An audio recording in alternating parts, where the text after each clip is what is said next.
আসসালামু আলাইকুম রহমতুল্লাহি ওয়া বারাকাতুহু। হযরত মালিক দিনার রহমাতুল্লাহ আলাইহি হুজুরের জীবনী চতুর্থ পর্ব আলোচনা করেছি এবং এবারে পঞ্চম পর্ব,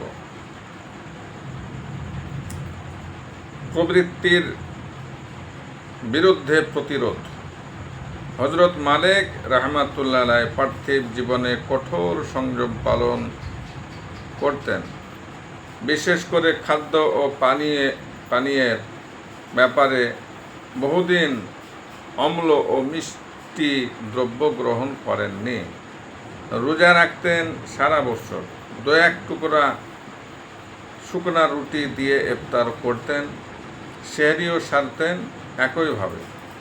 হযরত হয়তো শুকনা রুটি বা এক গ্লাস পানি দিয়ে তার এই ধরনের ব্যবস্থায় তার কোনো ক্ষোভ তো ছিলই না, বরং তিনি খুশি ছিলেন। অবশেষে একদিন প্রবৃত্তির তাড়না অনুভব করলেন। গোস্ত খেতে ইচ্ছা হলো তার। দীর্ঘদিন খাননি। আজ যখন খাবার ইচ্ছা জাগলো তখন তা আর দমন করতে পারলেন না। গোস্ত কিনে নিয়েই বাড়ি ফিরলেন। দোকানি জানতো মালিক দিনার রহমাতুল্লাহ গোস্ত খান না, তাই গোস্ত কিনে নিয়ে গিয়ে তিনি কি করেন তা জানার জন্য তার এক চাকরকে গোপনে পাঠালো। চাকর দেখলো গোস্ত নিয়ে তিনি বাড়িতে গেলেন না, চলে গেলেন এক নির্জন স্থানে। পাত্র থেকে গোস্ত বের করে নাকের কাছে নিয়ে গিয়ে শুকলেন আর আপন মনে বলতে লাগলেন, রে প্রবৃত্তি, আজ তোমার জন্য এতটুকুই ব্যবস্থা করা গেল, এর বেশি আর পারা গেল না। তারপর বাইরে এসে গোস্তটুকু এক ভিখারিকে দিয়ে দিলেন। আবার তিনি সান্ত্বনা দিলেন তার আত্মাকে, হে দুর্বল আত্মা, তোমার সঙ্গে আমার শত্রুতা নেই, সুতরাং ইচ্ছা করে তোমাকে কষ্ট দিচ্ছি তা নয়। তুমি একটু সবুর করো, খুব বেশি দিন তোমাকে কষ্ট সহ করতে হবে না। অবশ্যই এর শেষ আছে একদিন। সেদিন দেখবে রাশি রাশি সুস্বাদু খাবার তোমার সম্মুখে উপস্থিত। 40 দিনের মাথায় গোস্ত না খেলে নাকি বুদ্ধি লোপ পায়। আমি এ কথা বিশ্বাস করি না, কারণ আমি একটানা 20 বছর গোস্ত খাইনি। তাতে আল্লাহর রহমতে আমার বুদ্ধি লোপ পায়নি। তাই শুধু নয়, বরং আরও বৃদ্ধি পাচ্ছে। চাকরটি গিয়ে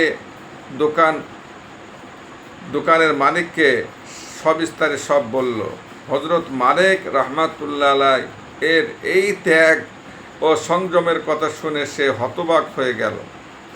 তিনি বসরায় বাস করেছেন 40 বছর, কিন্তু বেশি দিন খেজুর খাননি।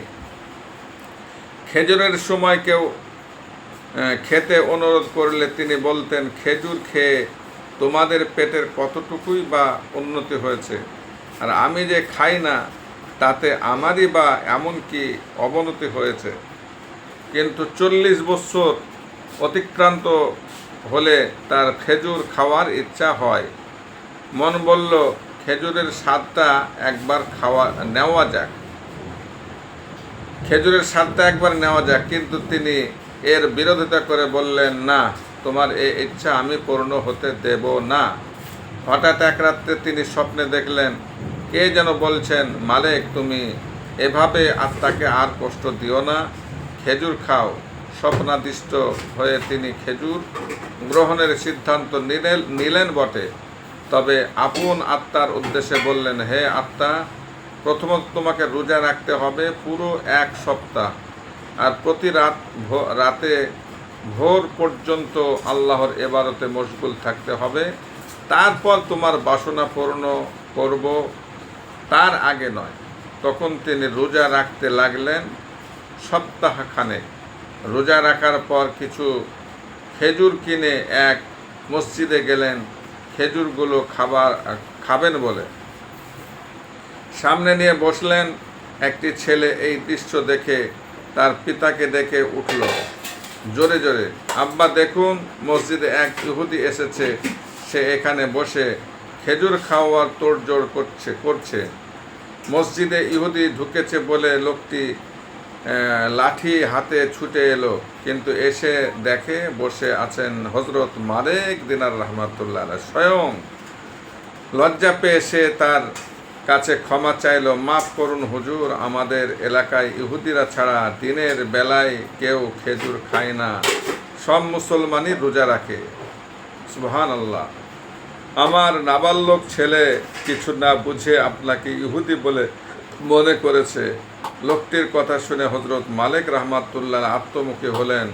তার মনে হলো ছেলেটির ইহুদি সম্বোধনের মধ্যে অবশ্যই কোনো ইঙ্গিত আছে।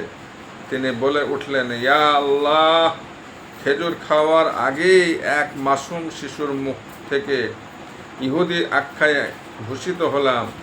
সেগুলি যদি খেয়েই ফেলতাম তাহলে অধম কাফের রূপেই গণ্য হতাম। আমি আর এই খেজুর খাচ্ছি না। আর এই মুহূর্তে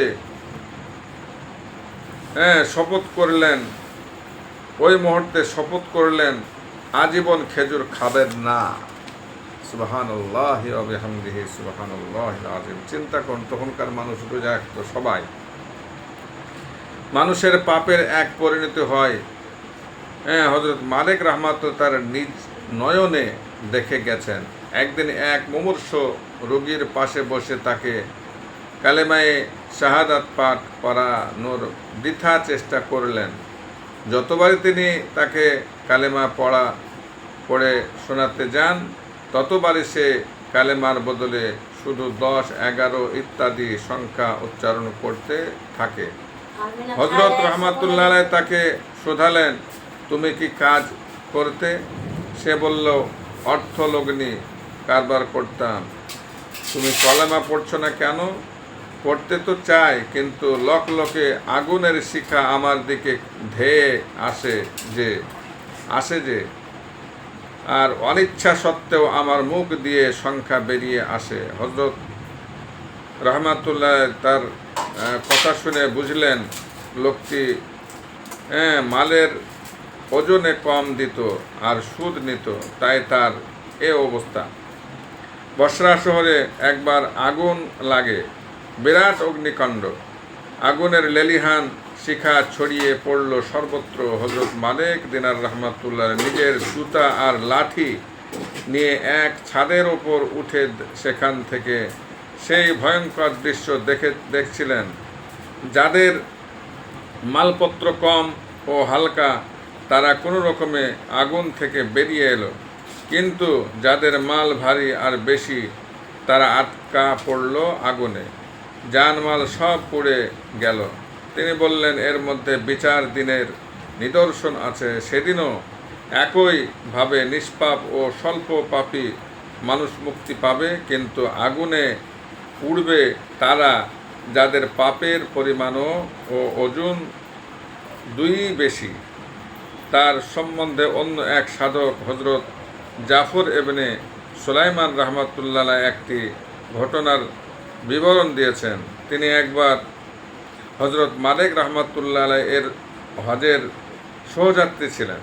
দুজনে এহরাম বেঁধে গিয়ে দাঁড়ালেন কাবার সামনে, পাঠ করতে লাগলেন তালবিয়া, আল্লাহুম্মা লাব্বাইকা, প্রভু গো আমি আপনার দরবারে হাজির। কিন্তু হঠাৎ তালবিয়া পাঠের সঙ্গে সঙ্গে মালিক দিনার রহমাতুল্লাহ অচৈতন্য অবস্থায় পড়ে গেলেন। পরে চেতনা ফিরে এলে হযরত জাফর রহমাতুল্লাহ তাকে জিজ্ঞেস করলেন, আপনি হঠাৎ এমন জ্ঞান হারালেন কেন? মালিক দিনার রহমাতুল্লাহ বললেন, প্রভু গো আপনার দরবারে আমি হাজির।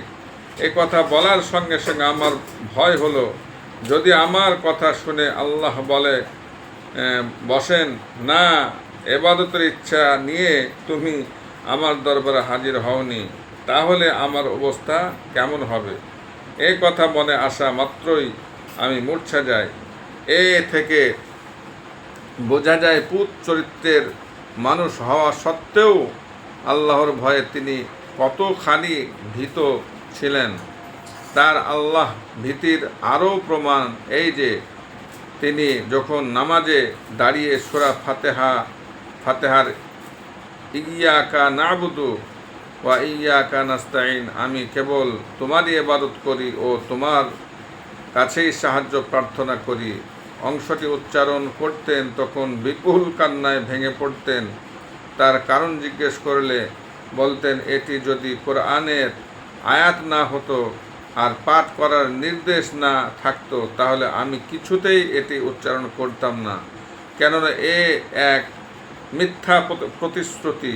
আমি মুখে বলি, হে আল্লাহ, আমি আপনারই ইবাদত করি, কিন্তু কাজে আমার প্রবৃত্তিরই দাসত্ব করি। মুখে উচ্চারণ করছি, আল্লাহ গো, আমি তোমারই সাহায্য প্রার্থী, কিন্তু আসলে আমি মানুষের সাহায্যের প্রত্যাশা রাখি। আল্লাহ যদি মুখের ওপর বলে দেন তুমি আর মিথ্যা শপথ করো না, তাহলে আমার অবস্থা কেমন হবে? এ ভয়ে কাঁদছি। সুবহানাল্লাহ, সুবহানাল্লাহ। চিন্তা করুন, তিনি যেমন ছিলেন ধর্মভীরু, তেমনি কঠোর তপস্বী। কঠিন অভ্যাস গড়ে উঠেছিল তার। কোনো রাতেই ঘুমাতে যেতেন না, সারা রাত জেগে এবাদত বন্দিগি করতেন। এক রাতে তার মেয়ে বললেন, আব্বা, আজ একটু শুয়ে বিশ্রাম নিন। তিনি বললেন, মাগো, কিভাবে বিশ্রাম নেব বলো? আমার মন সব সময় আল্লাহর ভয়ে ভীত, তাছাড়া আমার আরও চিন্তা, আল্লাহর রহমত হয়তো নেমে আসছে আমার ওপর, কিন্তু আমাকে ঘুমাতে দেখে তা আবার ফিরে যাচ্ছে তার কাছে, পাছে আমি বঞ্চিত হই, তাই আমি ঘুমাতে পারি না মা। এক লোক তাকে জিজ্ঞেস করে, আপনার দিনগুলো কিভাবে কাটছে? তিনি বললেন, আর কেমন, আল্লাহর নিয়ামত ভোগ করছি আর শয়তানের দাসত্ব করছি। চিন্তা করুন। সুবহানাল্লাহ, সুবহানাল্লাহ। যদি কেউ মসজিদের দরজায় বসে ডেকে বলে, যারা মসজিদের ভিতরে আছো তাদের মধ্যে নিকৃষ্টতম ব্যক্তি বের হয়ে এসো দেখি, তাহলে যে অধম লোকটি বেরিয়ে আসবে সে হলো এই মালেক, আর কেউ নন। সুবহানাল্লাহ, সুবহানাল্লাহ। কত বড় মহৎ চরিত্রের মানুষ হলে এরকম ভাবা যায়। চিন্তা করুন। মানুষের মহত্ব গুণ হলো বিনয়। এ গুণে তিনি কিরূপ ভূষিত ছিলেন, এটি তার এক উজ্জ্বল উদাহরণ। এক মহিলা কোনো কারণবশত তাকে কপট বা মোনাফিক বলে সম্বোধন করেন। তিনি বললেন, মাগো, অন্তত 20 বছরের মধ্যে কোনো লোক আমাকে আমার আসল নাম ধরে সম্বোধন করেনি। এতদিন পরে আজ আপনি আমাকে এ নাম ধরে ডাকলেন। মনে হয় আমি কি ধরনের লোক একমাত্র আপনি তা জানতে পেরেছেন। আমার এতদিনের অভিজ্ঞতায় আমি বুঝতে পেরেছি লোকজন নিন্দা আর স্তুতি দুটোই করবে। নিন্দুকরা অতিরিক্ত উৎসারটনা করে আর প্রশংসাকারীরা অতিমাত্রায় প্রশংসা করে, নিজেদের উদ্দেশ্য হাসিল করে। তিনি আরও বলেন যে বন্ধু দ্বারা কোনো উপকার হয় না, তার বন্ধুত্ব ত্যাগ করা উত্তম। তার কিছু মূল্যবান উপদেশ।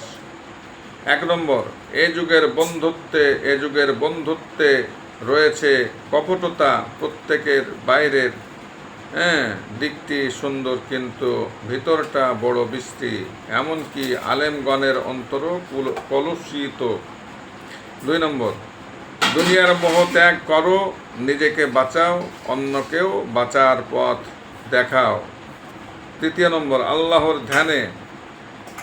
ধ্যান, জ্ঞান, সাধনা ও তার কাছে প্রার্থনার চেয়ে পার্থিব বিষয়াদি নিয়ে আলাপ আলোচনা করতে যে পছন্দ করে তার মতো নির্বোধ আর নেই।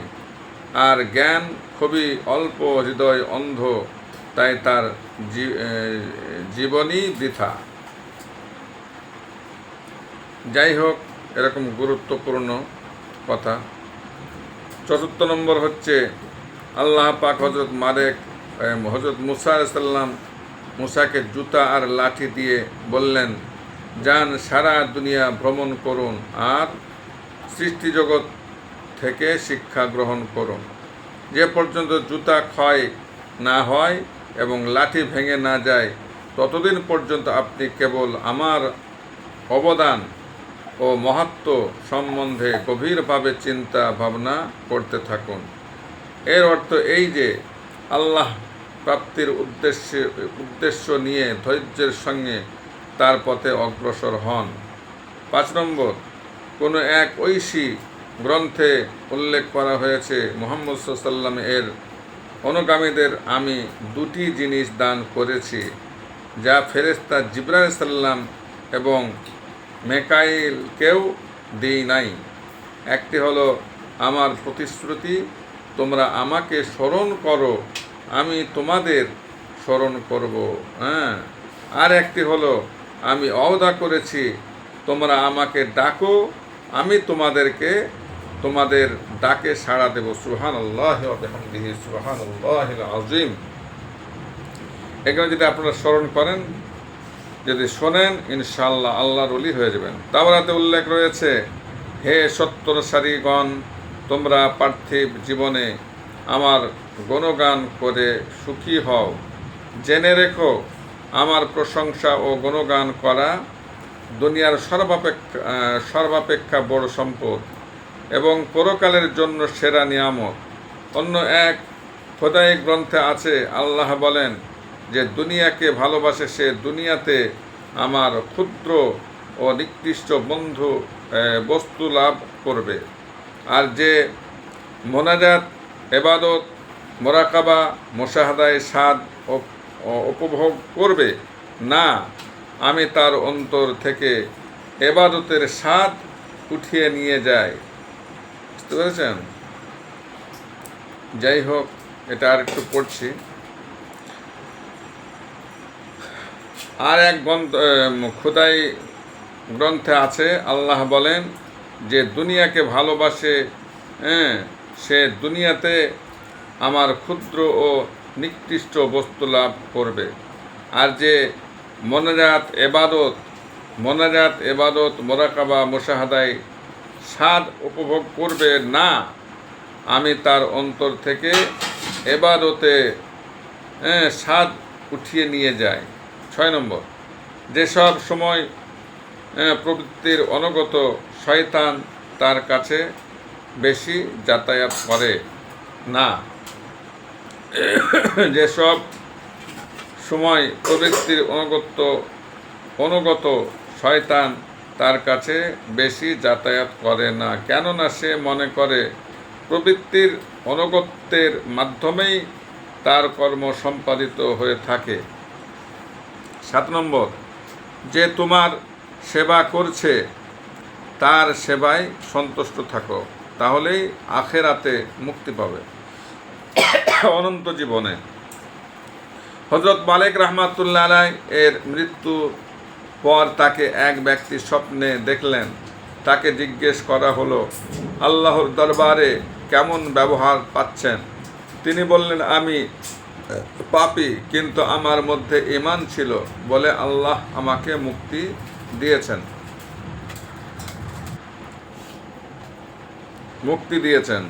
আর একজন স্বপ্নে দেখেন মালিক রাহমাতুল্লাহ এবং ওয়াসে রাহমাতুল্লাহ একসঙ্গে জান্নাতের দিকে এগোচ্ছেন। দরজায় হাজির হয়ে প্রথমে মালিক রাহমাতুল্লাহ ও পরে ওয়াসে রাহমাতুল্লাহ ভিতরে গেলেন। এই দৃশ্য দেখে স্বপ্ন দর্শনকারী চিন্তা করলেন, ওয়াসে রাহমাতুল্লাহ এর চেয়ে মালিক রাহমাতুল্লাহ এর মর্যাদা কি কারণে এত বেশি যে তিনি প্রথমেই জান্নাতে দাখিল হলেন।